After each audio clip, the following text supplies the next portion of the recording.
বিশ্ব ইজতেমা ময়দান দখলকে কেন্দ্র করে জুবায়ের ও সাদপন্থীদের মধ্যে সংঘর্ষের ঘটনা ঘটেছে। এতে ৩ জন নিহত ও প্রায় শতাধিক মুসল্লি আহত হয়েছেন। এদিকে ইজতেমা ময়দান নিয়ন্ত্রণে রয়েছে বলে দাবি করে ভিডিও বক্তব্য দিচ্ছেন সাদপন্থীরা। বুধবার ১৮ ডিসেম্বর ভোররাত ৩:৩০টার দিকে সংঘর্ষ শুরু হয়। নিহতরা হলেন কিশোরগঞ্জ জেলার পাকুন্দিয়া থানার ১১ সিন্ধু গ্রামের আমিরুল ইসলাম বাচ্চু, ঢাকার দক্ষিণখানের বেড়াইদ এলাকার বেলাল, বগুড়ার তাজুল ইসলাম। আহত হয়েছেন প্রায় শতাধিক মানুষ। স্থানীয়রা জানিয়েছেন, রাত ৩টার দিকে সাদপন্থীরা তুরাগ নদীর পশ্চিম তীর থেকে কামারপাড়া ব্রিজ সহ বিভিন্ন রাস্তা দিয়ে ইজতেমা ময়দানে প্রবেশ করতে থাকে। এ সময় ময়দানের ভেতরে থেকে জুবায়েরপন্থীরা ইট পাটকেল নিক্ষেপ করে। জবাবে সাদপন্থীরাও পাল্টা হামলা চালায়।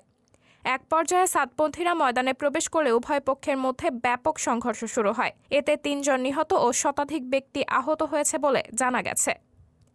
সাবরিনা জলিল, সবার কথা।